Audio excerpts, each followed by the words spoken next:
Students, आज का हमारा टॉपिक है मोल कंसेप्ट। और ये जो टॉपिक है वेरी वेरी इंपॉर्टेंट है, केमिस्ट्री का वेरी वेरी इंपॉर्टेंट टॉपिक है मोल कंसेप्ट। देखिए मोल कंसेप्ट क्या होता है। मोल कंसेप्ट में सबसे पहला जो वर्ड है वो है one mole. What is one mole? और वन मोल को हम केमिस्ट डजन भी कह देते हैं। वन मोल को हम केमिस्ट डजन भी कह देते हैं। जैसे वन डजन में 12 आइटम्स होती है, one dozen is equal to 12 items. In the same way one mole is equal to 6.022 into 10 power 23 items.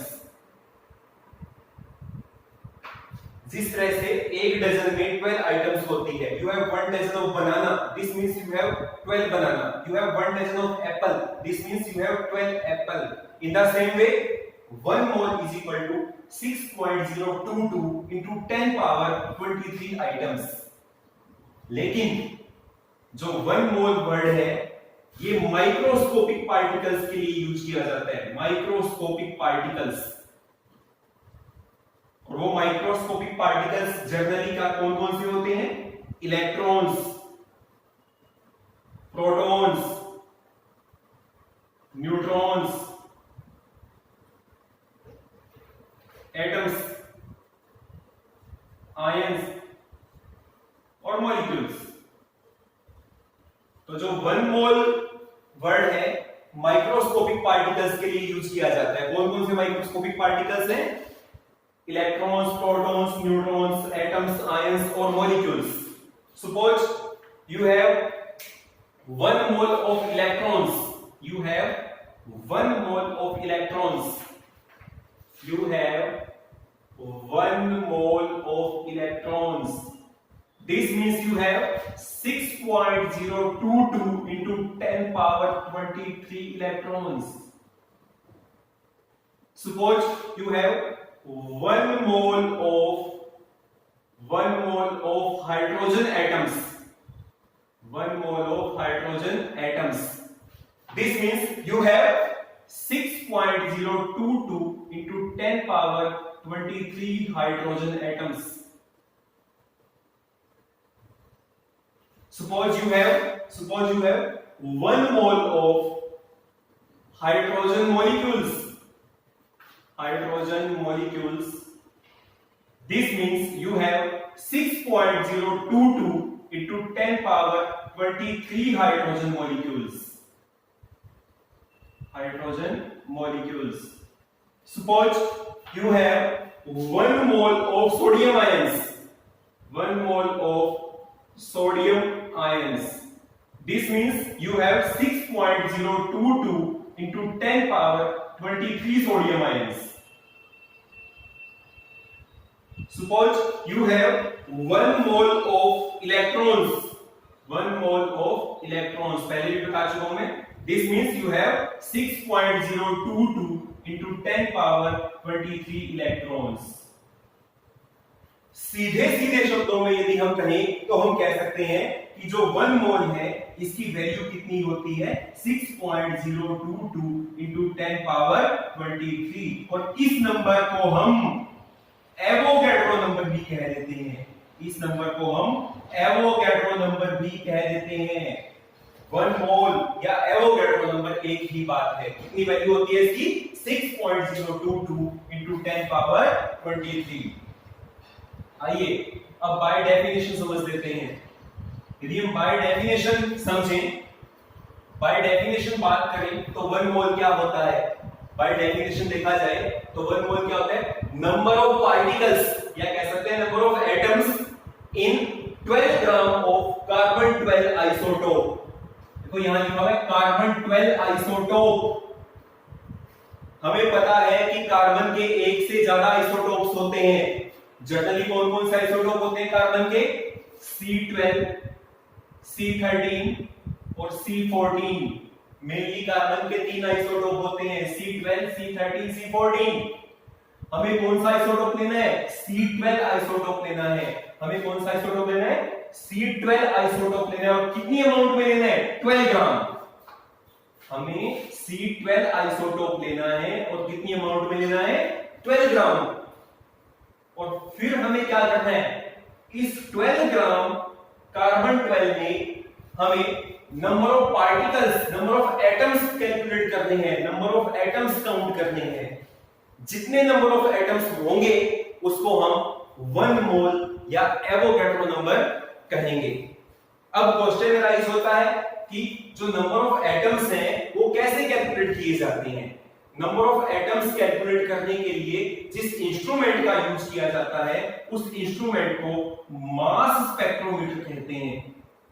Mass spectrometer कहा जाता है। तो कोई आपसे पूछे कि हमने कार्बन 12 के जो कार्बन 12 आइसोटोप है उसके 12 ग्राम में number of particles, number of atoms कैसे कैलकुलेट किए, किस इंस्ट्रूमेंट से कैलकुलेट किए, तो क्या नाम है उस इंस्ट्रूमेंट का? मास स्पेक्ट्रोमीटर। मास स्पेक्ट्रोमीटर से कैलकुलेट किए जाएंगे। हमें पता है कि कार्बन के एक एटम का जो मास होता है, mass of 1 atom of carbon कितना होता है? बहुत बेसिक चीज है, सबको पता होगा। कितना मास होता है कार्बन के एक एटम का? 1.99 इंटू 10 पावर -23 ग्राम। अप्रोक्सीमेट कितना होता है? 1.99 इंटू 10 पावर -23 ग्राम। इतना मास किसका होता है? कार्बन के एक एटम का। हम इसको कैसे लिख सकते हैं? हम इसी डेफिनेशन को कैसे लिख सकते हैं? हम ये लिख सकते हैं 1.99 इंटू 10 पावर -23 ग्राम कंस्टिट्यूट 1 एटम। इसे ऐसे भी लिखा जा सकता है भाई इतने ग्राम में कार्बन का एक एटम होता है, तो 1 ग्राम में कितना होगा? 1 ग्राम में कितना होगा? 1 डिवाइड बाय 1.99 इंटू 10 पावर -23। और आपके पास जो कार्बन 12 है वो कितना है? 12 ग्राम है। तो 12 ग्राम में कैलकुलेट कर दीजिए। तो 12 ग्राम में कितना होगा? 1 divide by 1.99 into 10 power -23 multiply 12। और जब आप इसको सॉल्व करोगे तो आपका जो आंसर है वो आएगा 6.022 इंटू 10 पावर 23। और इस वैल्यू को क्या कहते हैं हम? 1 मोल। क्या कहते हैं इसको? 1 मोल, या क्या बोल देते हैं इसको? Avogadro number. 1 मोल कह देते हैं और क्या कह देते हैं? Avogadro number. तो ये मैंने डेफिनेशन आपको समझाई। अगेन बता रहा हूं आपको कि 1 मोल क्या होता है? 1 मोल क्या होता है? नंबर ऑफ पार्टिकल्स, या कह सकते हैं number of atoms in 12 gram of carbon 12 isotope. Carbon के 3 आइसोटोप होते हैं, कार्बन 12, कार्बन 13, कार्बन 14। तो हमें कौन सा आइसोटोप लेना है? कार्बन 12 लेना है। और अमाउंट में कितना लेना है? 12 ग्राम लेना है। और हमें उसमें नंबर ऑफ एटम्स कैलकुलेट करनी है। हमने नंबर ऑफ एटम्स कैसे कैलकुलेट किए? कौन से इंस्ट्रूमेंट की हेल्प से कैलकुलेट किए? मास स्पेक्ट्रोमीटर की हेल्प से कैलकुलेट किए। इसके बाद मैंने आपको बताया कि कार्बन के एक एटम का मास कितना होता है? 1.99 इंटू 10 पावर -23 ग्राम। इतना मास किसका होता है? कार्बन के एक एटम का।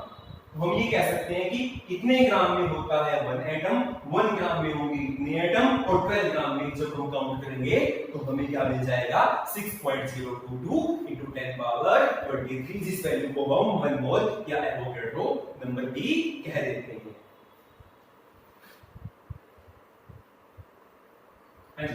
उसके बाद आपके सामने बोर्ड पे कुछ इंपॉर्टेंट फॉर्मूलाज लिखे हुए हैं। यदि आप चाहते हो कि मोल कंसेप्ट से रिलेटेड कोई भी क्वेश्चन आसानी से सॉल्व हो जाए तो आपको इन सभी फॉर्मूलाज को अच्छे से अपनी कॉपी में नोट करना होगा और साथ में इनको समझना भी होगा। आइए अब हम इन फॉर्मूलाज को कुछ एग्जांपल्स की हेल्प से समझ लेते हैं, कैसे क्वेश्चंस एग्जाम में पूछे जा सकते हैं। एग्जांपल की हेल्प से हम इन फॉर्मूलाज को भी समझने की कोशिश करेंगे। तो सभी बच्चे इन फॉर्मूलाज को अच्छे से अपनी कॉपी में नोट कर लें। क्वेश्चन नंबर 1, फर्स्ट क्वेश्चन जो एग्जाम में पूछा जा सकता है, That is the calculate mass of an atom of silver. Calculate mass of an atom of silver given atomic mass of silver. Silver का सिंबल क्या होता है सबको पता है Ag. कितना एटॉमिक मास होता है सिल्वर का 108. कितना मास होता है सिल्वर का 108 गिवन है 108 U. यूनिट क्या होती है इसकी एटॉमिक मास यूनिट यूनिफाइड मास U.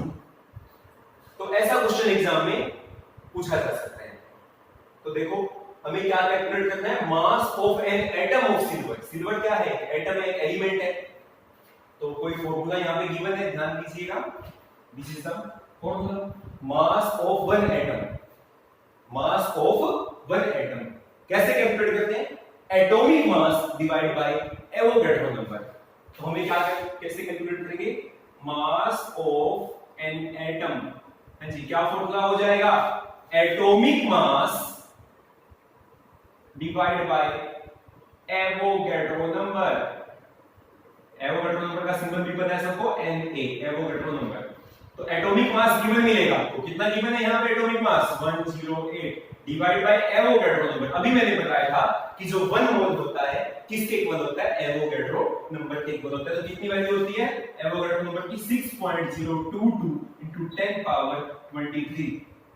और जब हम इसको सॉल्व करेंगे तो आपका जो आंसर आएगा वो आएगा 1.79 into 10 पावर -22 ग्राम. ये आपका आंसर आ जाएगा. तो ये हमने फर्स्ट क्वेश्चन दिया. Now second question number 2. Calculate mass of an atom of C14. Calculate mass of an atom of C14. Carbon 14. अभी मैंने आपको थोड़ी देर पहले बताया था कार्बन के मेनली 3 आइसोटोप है कार्बन 12 कार्बन 13 कार्बन 14. तो हमें क्या है क्या कैलकुलेट करना है कार्बन 14 के एक एटम का मास में कैलकुलेट करना है. कैसे कैलकुलेट करेंगे कार्बन 14 के एक एटम का मास मास ऑफ एन एटम. हां जी यही वाला सेम फॉर्मूला यूज होगा atomic mass divide by Avogadro number. Atomic mass यहां पे गिवन है C14 गिवन है तो एटॉमिक मास 14 लेंगे. C12 है तो एटॉमिक मास 12 लेंगे. C13 है तो एटॉमिक मास 13 लेंगे divide by Avogadro number. Atomic mass divide by Avogadro number. Avogadro number कितना हो जाएगा 6.022 into 10 पावर 23. और इसको हम सॉल्व करेंगे तो हमारा जो आंसर है वो आ जाएगा 2.32 into 10 power -23 gram. This is the mass of an atom of carbon 14. Carbon 14 के एक एटम का मास हमें मिल जाएगा. Next third question number 3. Calculate mass of one molecule of N2. Calculate mass of one molecule of N2.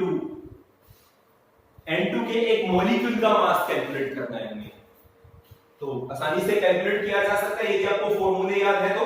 Mass of A molecule कैसे calculate करते हैं molecular mass divide by Avogadro number. हां जी तो मास ऑफ ए मॉलिक्यूल कितना आ जाएगा बताइएगा molecular mass. हां जी N2 given है आपको पता है नाइट्रोजन का एक नाइट्रोजन का एटॉमिक मास होता है 14. N2 है यहां पे तो कितना हो जाएगा 28 divide by Avogadro number. Avogadro number कितना होता है 6.022 into 10 पावर 23. और जब हम इसको सॉल्व करेंगे तो हमारा जो आंसर है वो आ जाएगा 4.65 into 10 पावर -23 ग्राम.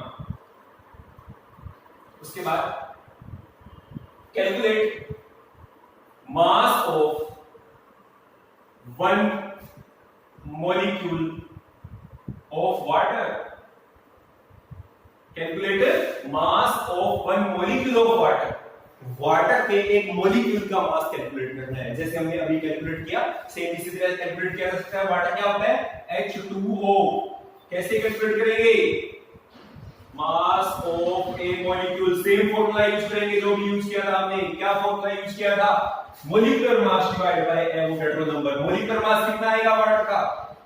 हाइड्रोजन 1, 2 हाइड्रोजन का कितना आएगा? 2, ऑक्सीजन 16, 2 + 16 कितना हो जाएगा? 18 divide by Avogadro number 6.022 into 10 power 23। और इसको हम सॉल्व करेंगे तो अपना जो हमारा आंसर आ जाएगा वो आएगा 2.99 into 10 power 23 gram.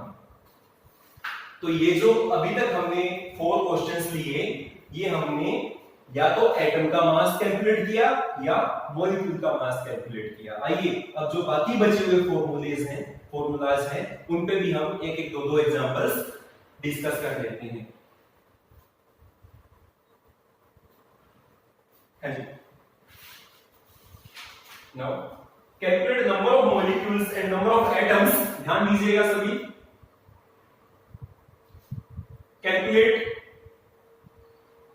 number of molecules and number of atoms in 11.2 liter of 11.2 liter of oxygen O2 at NTP। हाँ जी, ऐसा क्वेश्चन भी एग्जाम में पूछा जा सकता है, सभी ध्यान दीजिएगा। सबसे पहले आपको एनटीपी का मतलब पता होना चाहिए। एनटीपी यहां लिखा हुआ है, NTP normal temperature pressure, normal temperature pressure NTP. हाँ जी, जो नॉर्मल कंडीशन में टेम्परेचर होता है हम कितना लेते हैं? 0 डिग्री सेल्सियस। नॉर्मल कंडीशन में जो टेम्परेचर होता है कितना लिया जाता है? 0 डिग्री सेल्सियस। और जो प्रेशर है वो कितना लिया जाता है? 1 एटमॉस्फेयर। यदि किसी भी एक्सपेरिमेंट के दौरान हमने टेम्परेचर 0 डिग्री सेल्सियस दिया है और प्रेशर 1 एटमॉस्फेयर दिया है तो हम क्या कहेंगे कि वहां जो कंडीशंस हैं वो एनटीपी है, नॉर्मल टेम्परेचर प्रेशर है। तो अब हमें क्या कैलकुलेट करते हैं? नंबर ऑफ मॉलिक्यूल्स कैलकुलेट करते हैं, नंबर ऑफ एटम्स कैलकुलेट करते हैं। और गिवन क्या है? वॉल्यूम गिवन है। अब की बार वॉल्यूम गिवन है, मास गिवन नहीं है, वॉल्यूम गिवन है। गैस का वॉल्यूम गिवन होता है। तो यहां पे कौन सा फॉर्मूला लगेगा? ये जो 7 फॉर्मूलेज मैंने लिखे हैं, कोई बता सकता है कौन सा फॉर्मूला यूज होगा? फॉर्मूला नंबर 7 देखो क्या लिखा हुआ है? Volume occupied by 1 mole of gas at NTP is equal to 22.4 litre. यदि आपके पास कोई भी गैस 1 मोल है, कोई भी गैस 1 मोल है एनटीपी पर, तो उसका वॉल्यूम हमेशा 22.4 लीटर होगा, चाहे वो कोई भी गैस हो। मान लो मैंने आपको कह दिया you have 1 mole of oxygen gas at NTP, calculate its volume. तो वॉल्यूम कितना आएगा?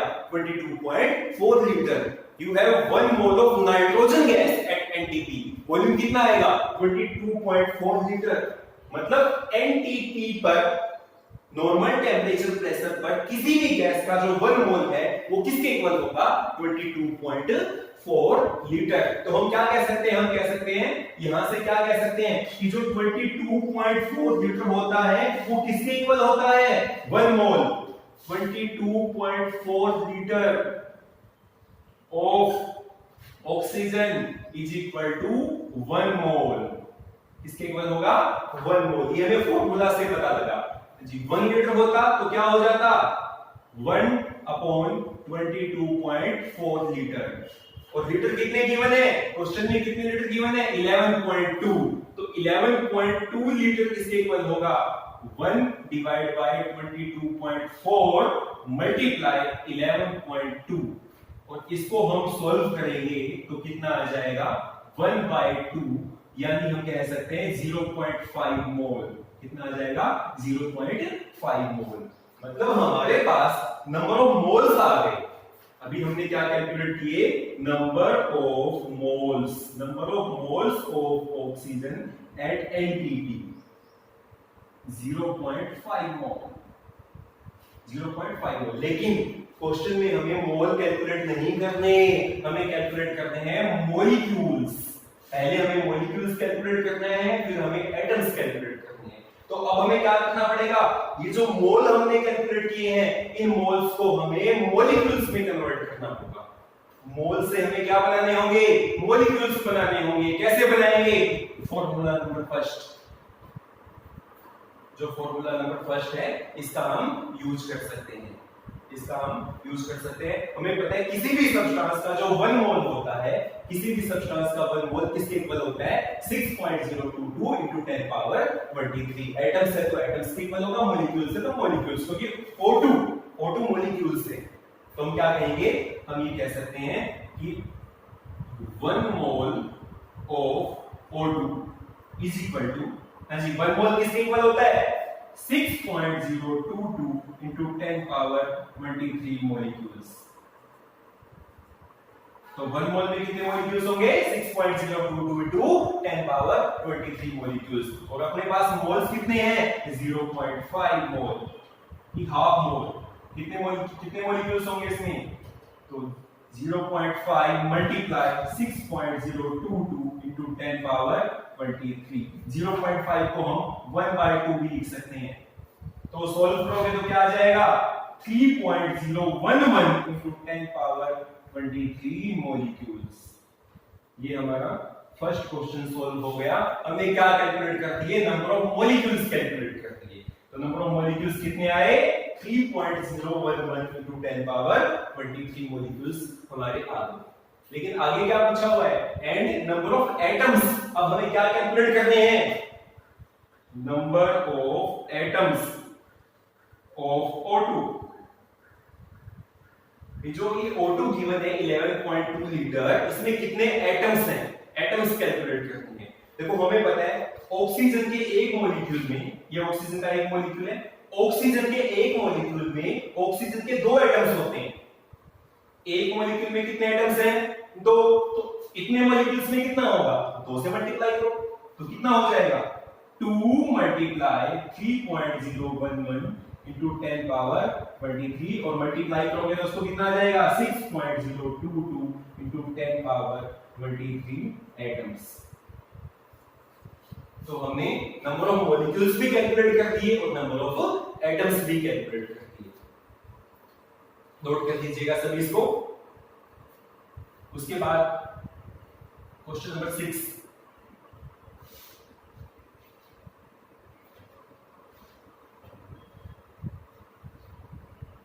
नेक्स्ट क्वेश्चन जो हम डिस्कस करेंगे, calculate number of moles. Calculate number of moles. हमें क्या क्या कैलकुलेट करने हैं, नंबर ऑफ मोल्स।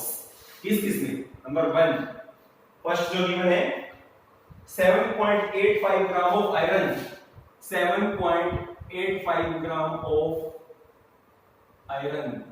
क्या सिंबल होता है आयरन का, Fe। Second is the 4.68 milligram of silicon, 4.68 milligram of silicon. क्या सिंबल होता है सिलिकॉन का, Si, सिलिकॉन। उसके बाद 65.6 माइक्रोग्राम ऑफ कार्बन। क्या सिंबल होता है कार्बन का, C। तो अब हमें क्या कैलकुलेट करनी है, number of moles. Number of moles आपको पता है आयरन, सिलिकॉन, कार्बन ये सभी एलिमेंट्स होते हैं। क्या होते हैं, एलिमेंट्स, आयरन, सिलिकॉन, कार्बन। तो इन 7 में से कौन सा फॉर्मूला यूज होगा, बता सकता है ना कोई, कौन सा फॉर्मूला यूज होगा, सेकंड वाला, मोल्स ऑफ एन एलिमेंट। कैसे कैलकुलेट करते हैं, mass of an element divide by atomic mass.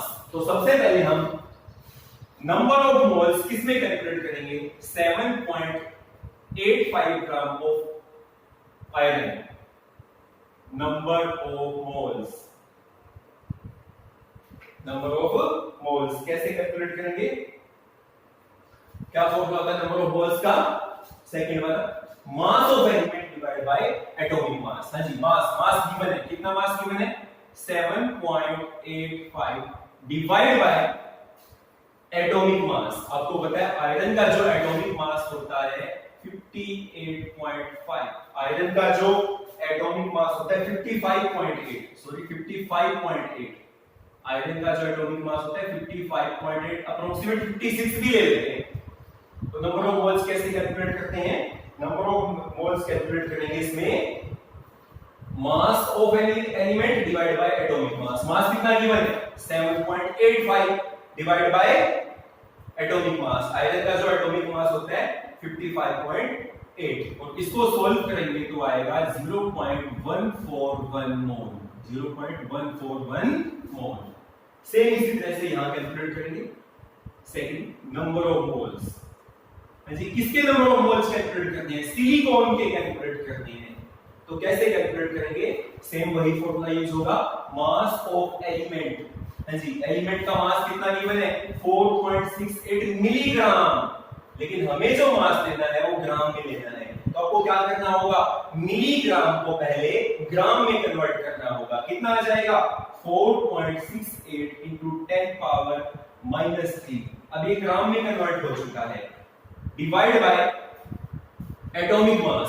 Silicon का जो एटॉमिक मास होता है सबको अच्छे से पता होता है, कितना होता है वो 28। और जब हम इसको सॉल्व करेंगे तो हमारा जो आंसर आएगा 1.66 इंटू 10 पावर -4, 1.66 इंटू 10 पावर -4 मोल आंसर आ जाएगा।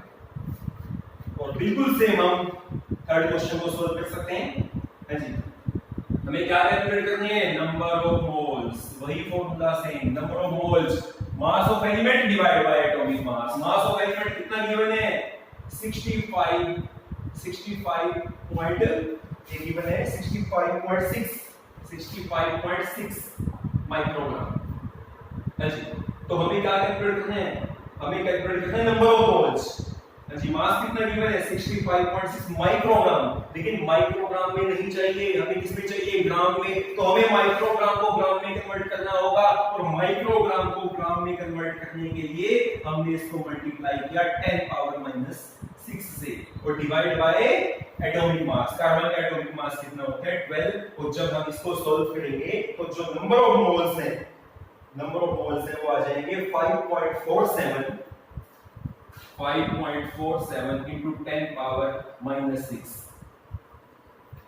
तो ये हमने क्या कैलकुलेट किए? Number of moles. Number of moles को कैसे कैलकुलेट किया हमने आपको बताया। इन सभी क्वेश्चंस को बहुत ध्यान से नोट कर लीजिएगा, ध्यान से समझिएगा।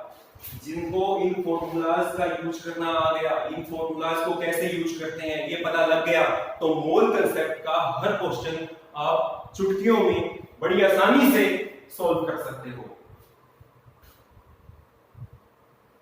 एंड द लास्ट क्वेश्चन है, जिस बच्चे ने सभी क्वेश्चन ध्यान से समझे हैं मोल कंसेप्ट बिल्कुल क्लियर हो जाएगा। मोल कंसेप्ट से इसका कोई भी अंक नहीं कटेगा कभी भी।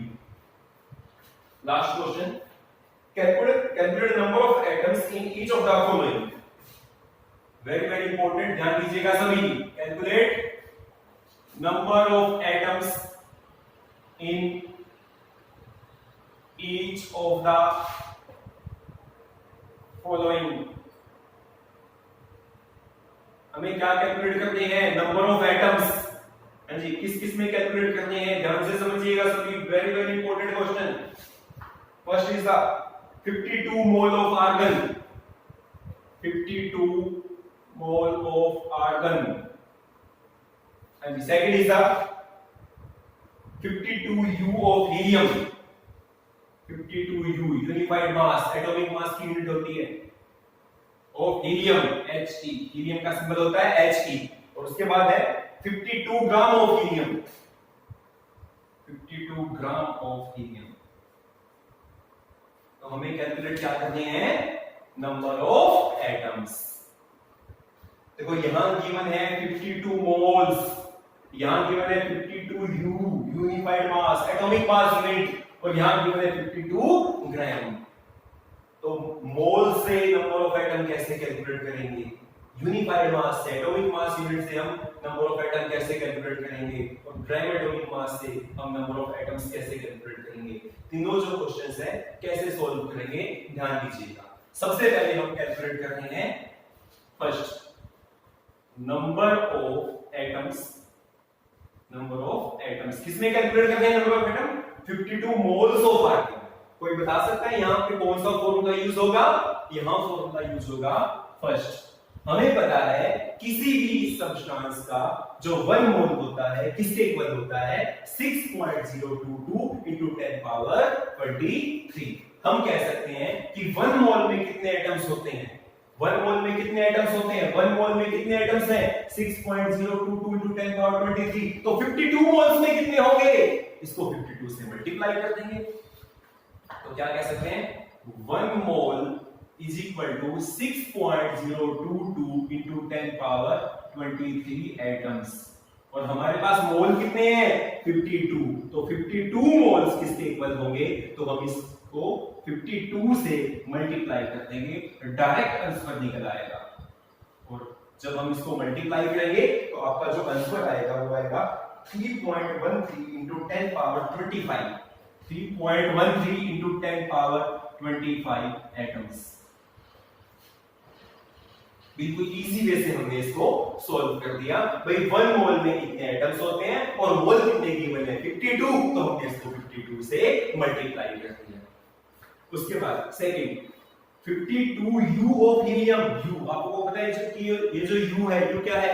Atomic mass unit. पहले इसको AMU लिखा जाता था, एटॉमिक मास यूनिट। आजकल U लिखते हैं। U का मतलब यूनिफाइड मास। ये एटॉमिक मास को शो करती है। और हमें पता है कि हीलियम का जो एटॉमिक मास होता है, atomic mass of helium, atomic mass of helium कितना होता है? हीलियम का एटॉमिक मास 4U। हम क्या कह सकते हैं? हम कह सकते हैं कि 4U is equal to 1 atom of helium. ये हीलियम के एक एटम का मास होता है 4U। तो 1U किसके इक्वल होगा?